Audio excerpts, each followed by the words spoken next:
नमस्कार साथियों, मैं सोनू कुमार अपने YouTube channel A1 online class में आप लोगों का स्वागत करते हैं। आज हम लोग पढ़ेंगे 37 से लेकर 50 तक का क्वेश्चन का सॉल्यूशन। ठीक है, 37 से लेकर 50 तक क्वेश्चन देखेंगे। पिछले पार्ट 1 और पार्ट 2 में मैंने 36 तक का सॉल्यूशन करवा दिया था। जो लोग चैनल पे नए हैं वो दोनों पार्ट देख ले, और जो नए हैं चैनल पे वो मेरे चैनल को सब्सक्राइब भी कर लीजिएगा। आपको BBD का कंप्लीट सॉल्यूशन मेरे चैनल पे मिलने वाला है। ठीक है, चलिए आते हैं आज का पहला क्वेश्चन पे। क्वेश्चन क्या बोला है? सबसे छोटी पूर्ण वर्ग संख्या जो 16, 20, 24 प्रत्येक से भाज्य हो वह संख्या। सिंपल सा क्वेश्चन है, इसमें कुछ नहीं करना है। आप 16, 20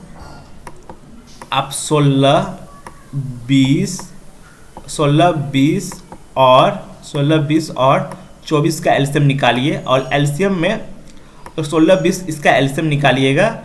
ठीक है, इसका एलसीएम निकालिए। एलसीएम पूर्ण संख्या, एलसीएम में जो संख्या देखिए, आप जो एलसीएम निकालिए उसके बाद अब बताते क्या होगा। चलिए अब एलसीएम निकाल कर आपको दिखाते हैं इसका क्या होगा। 2, 8 एलसीएम निकाल के बताते हैं।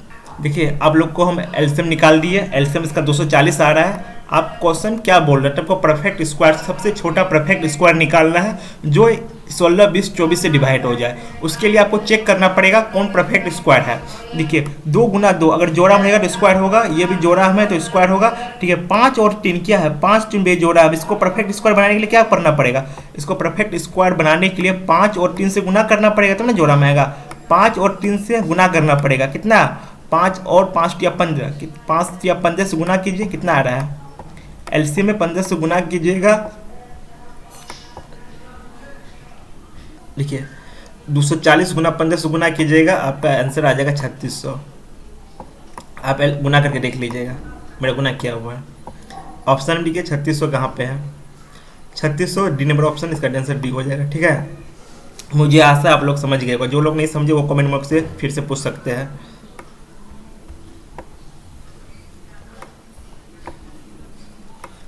ये क्वेश्चन सिंपल क्वेश्चन है, कुछ नहीं। क्वेश्चन में क्या बोले थे? यदि प्रथम इतना अभाज्य संख्या का योग n है तो n हमेशा भाज्य होगा। अभाज्य संख्या किसी से भाज्य नहीं होता। ऑप्शन नंबर डी हो जाएगा इसका। अभाज्य संख्या किसी से भाज्य नहीं होता है। ये होगा भाज्य किसी से, सिर्फ 3 से कटेगा। 17, 20 किसी से कटेगा। 2, 3, 4, 5 से किसी से कटेगा न। अभाज्य संख्या किसी से भाज्य नहीं होता है। अभाज्य संख्या अपने आप से विभाज्य होगा। ठीक है, अब आते नेक्स्ट क्वेश्चन 39 नंबर। 39 में क्वेश्चन बहुत ही हल्का है। क्वेश्चन क्या होगा? 0.32 का रेकरिंग का वैल्यू क्या होगा? क्वेश्चन ही बोला 0.32 रेकरिंग P/Q के रूप में, जहाँ P पूर्णांक को लिखा जाता है। 0.32 को क्या लिखा जाता है?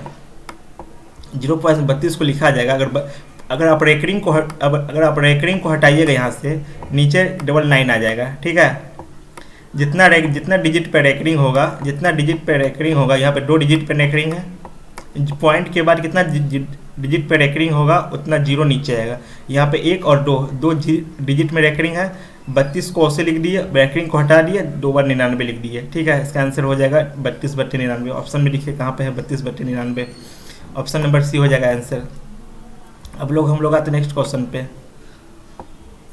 अब ले सब 32/99 को शॉर्ट कीजिए, आप कर लीजिएगा 99 के। 32 में क्वेश्चन क्या बोल रहा है? 40 नंबर क्वेश्चन। 40 नंबर भी क्वेश्चन सेम है, लेकिन 40 नंबर क्वेश्चन उससे थोड़ा अलग है। बोलिए कैसे अलग है सर? बताते हैं आपको कैसे अलग है। और 40 नंबर क्वेश्चन बोल रहा है क्या? 23 है, 23.43 पर ई दोनों पे रेकरिंग है और 23 पे रेकरिंग नहीं है। इसके लिए बनाने का इसका अलग प्रोसेस है। सबसे पहले जिस पे रेकरिंग होता है उतना लिख लीजिए, और उसके नीचे 2 99 मान के लिए। इस पे 2 डिजिट पे रेकरिंग है, 2 को 99 नीचे लिख दीजिए 99। और जिस पे रेकरिंग नहीं है उसको माइनस कर लीजिए इसमें। ठीक है, जिस पे रेकरिंग नहीं है उसको माइनस कर लीजिए, माइनस कीजिएगा आप। ठीक है, जिस पे रेकरिंग नहीं है उसको माइनस कर लीजिए। क्या हो जाएगा? 23 आ जाएगा। 23 प्लस 3 3 0 20/99। ठीक है, इसको क्या लिख सकते हैं? 23 20/99। ठीक है, सबसे आसान तरीका समझा क्वेश्चन बनाने का यही है इसका। और इसको ठीक है क्या बोले हम, जितना पे रेकरिंग होगा उतना नो नीचे लिखिए, और जिस पे रेकरिंग होगा उससे माइनस कीजिए और इसको सॉल्व कीजिए। सॉल्व नहीं करना है, इसको अलग कर किए थे, अलग करके इसको ऐसे लिख देना है। ठीक है, ऑप्शन के मदद से आप देखिएगा, ऑप्शन नंबर जो होगा लगा लीजिएगा आप 23/20/99। ठीक है, ऑप्शन पर भी आप नज़र रखते रहिएगा, ये तो एग्जाम में भुला जाइएगा। ये क्वेश्चन बहुत ही सिंपल क्वेश्चन है, 41 नंबर क्वेश्चन। देखिए क्या बोल रहे 41 नंबर क्वेश्चन। दो संख्याओं का लघुत्तम समापवर्तक इसके महत्तम समापवर्तक का 14 गुना है। लघुत्तम समापवर्तक तथा महत्तम समापवर्तक का जोड़ 600 है, उसमें से एक संख्या 80 है, तो दूसरी संख्या ज्ञात करें। ठीक है, दूसरी संख्या आपको ज्ञात करना है। सबसे पहले आप लिखिए एचसीएफ और एलसीएम। एचसीएफ को हम x मानते हैं, तो एलसीएम कितना हो जाएगा, एलसीएम देखिए यहाँ पे क्या है 14 गुना, 14 गुना है 14x हो जाएगा, 14x हो जाएगा। अब बोल रहा है दोनों का जो सम है इस 40x का और एलसीएफ और एचसीएफ का योग है 600 क्या है x और plus 14x, x plus 14x का सम कितना बोल रहा है 600। आप बोलेगा सर इन दोनों का 600 सम है तो आप कैसे बनाइएगा। देखिए आपको कुछ नहीं करना है, आप 14 1 15x हुआ, यहाँ पे 15x लिखिए। 15x को अगर 600 इस x बराबर करिए 15 चौके 60, मतलब इसका आंसर 40 हो गया। ठीक है, इसका x का वैल्यू 40 निकल गया। x का वैल्यू 40 निकला तो x के सामने अब 40 लिख दीजिए। ठीक है, एचसीएफ क्या हो गया 40, एचसीएफ हो गया 40 और एलसीएम कितना हो गया। आप बोलिएगा सर एलसीएम 14 गुना 40, 14 चौके कितना होता है, आप बोलिए 14 चौके कितना होता है 560, क्या होगा बोलिए 14 चौके 560 होगा, 14 चौके 56 10 560, ये तो 560। आप यहाँ पे एक फार्मूला आता है, एक फार्मूला होता है पहली संख्या गुना दूसरी संख्या, पहली संख्या गुना दूसरी संख्या बराबर होता है एचसीएफ गुना एलसीएम, एचसीएफ गुना एलसीएम।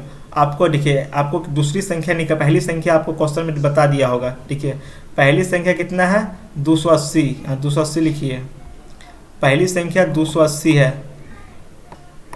आपसे दूसरी संख्या डिमांड कर रहा है, दूसरी संख्या निकालना है आपको। देखिए एचसीएफ कितना है 40 है, एलसीएम 560 है, 560। देखिए आप इसको कटाइएगा, 28 दूना 56, 20 बार में कट जाएगा, 2 बार में 28 दूना 56, यहाँ 1 0 2 बार में कटेगा। अब 40 गुना 2 कीजिएगा तो आपका आंसर होगा 80। इसका आंसर क्या हो गया 80। आप देखिए ऑप्शन नंबर कहाँ पे 80 है, option number B, option number B में 80 है। ठीक है, ऑप्शन नंबर बी हो जाएगा इसका आंसर, आप लोग समझ गए होंगे। ठीक है, option number B, option number B 40 80 है, ऑप्शन नंबर बी हो जाएगा इसका आंसर। अब हम लोग आते हैं नेक्स्ट क्वेश्चन पे। देखिए है ना ऑप्शन नंबर बी। अब आते हैं नेक्स्ट क्वेश्चन पे, बहुत ही सिंपल क्वेश्चन है, आपको क्वेश्चन बताने के लिए बताते हैं आपको क्या होगा। क्या बोल रहा है x पर पावर n प्लस 1 का एक गुणांक x प्लस 1 है तो n निश्चित रूप से है, n क्या है, n क्या है। आपको बोलना है n एक गुणांक है, मान के चलिए n का वैल्यू आप 1 लिखिए। अब n का वैल्यू 1 रखिएगा, n का वैल्यू आप 1 रखिएगा तो कितना होगा x का पावर 1 प्लस 1, x का पावर 1 प्लस 1। ठीक है, x का पावर 1 प्लस 1 तब ना कर गुणांक होगा, तो किसका गुणांक हो जाएगा, इसका गुणांक हो जाएगा। ठीक है, n का वैल्यू 1 रखिएगा तो इसका गुणांक हो जाएगा। ठीक है, इसका मतलब क्या बोले हम, बोले अगर x का वैल्यू 1 रखिएगा तो x प्लस 1 हो जाएगा, x+1 हो जाएगा। हमको तो x+1 का गुणांक पुराना है ना, जो x+1 का गुणांक पुराना हो गया। तो आप पूछ रहा है, वही पूछ रहा है कि आप x का वैल्यू 1 रखे और वही पूछ रहा है n क्या है। आप बोलेगा सर n कौन सा संख्या, ये n सम संख्या है। पहला क्वेश्चन पूछ रहा है n कौन सा, n सम संख्या नहीं, n विषम संख्या, n विषम पूर्णांक है, ठीक है। सबसे छोटी जो संख्या विषम का n हो, एक सबसे छोटी विषम संख्या है, ठीक है। अगर आपसे पूछा जाए n बराबर 1 रखे तब जाके इसका आप गुणनखंड हुआ, ठीक है, गुणन मतलब इसका मल्टीपल हुआ। n एक विषम पूर्णांक है, ठीक है। देखिए एक विषम है, 3 विषम है, ठीक है, 5 विषम है, 60 विषम है, 9 विषम है, यही विषम है ना। सबसे छोटा हमको n रख के चेक किए तब ना विषम पूर्णांक। आप सब n बराबर 1 रखिए, कोई भी पूछे तो n का वैल्यू 1 ही रख के चेक करना सबसे पहले, ठीक है। अब हम लोग आते हैं नेक्स्ट क्वेश्चन पे। 43 नंबर क्वेश्चन क्या बोल रहा है, देखिए आपको 43 नंबर क्वेश्चन बोल रहा है नंबर लाइन का प्रत्येक बिंदु, नंबर लाइन में प्रत्येक बिंदु क्या होता है। देखिए आप नंबर लाइन पढ़िएगा, नंबर लाइन में एक वास्तविक संख्या, तो प्रत्येक बिंदु वास्तविक संख्या होता है, ठीक है। नंबर बिंदु में प्रत्येक संख्या क्या होता है, नेचुरल नंबर होता है, मतलब वास्तविक संख्या होता है। एक नंबर लाइन पढ़िएगा यहाँ पे, ठीक है, एक नंबर लाइन पढ़िएगा, नंबर लाइन में सभी वास्तविक संख्या ही लिखा जाता है, ठीक है। 1 लिखेगा, 2 लिखेगा, 3 लिखेगा, 4 लिखेगा, 5 लिखेगा, ठीक है, वास्तविक नंबर। इसको रूट में कुछ नहीं लिखेगा, रूट में नहीं लिखेगा, p/q के रूप में नहीं लिखेगा। नंबर लाइन में रूट में नहीं लिखा जाता, p/q में नहीं लिखा जाता। जो लिखा जाएगा 1 2 3 4 5 6 7 8 मतलब वास्तविक संख्या लिखा जाता है। इसे वास्तविक संख्या, प्राकृतिक संख्या, प्रमेय, अप्रमेय, ठीक है। आप वास्तविक संख्या मार दीजिएगा। अब हम लोग आते हैं नेक्स्ट क्वेश्चन पे।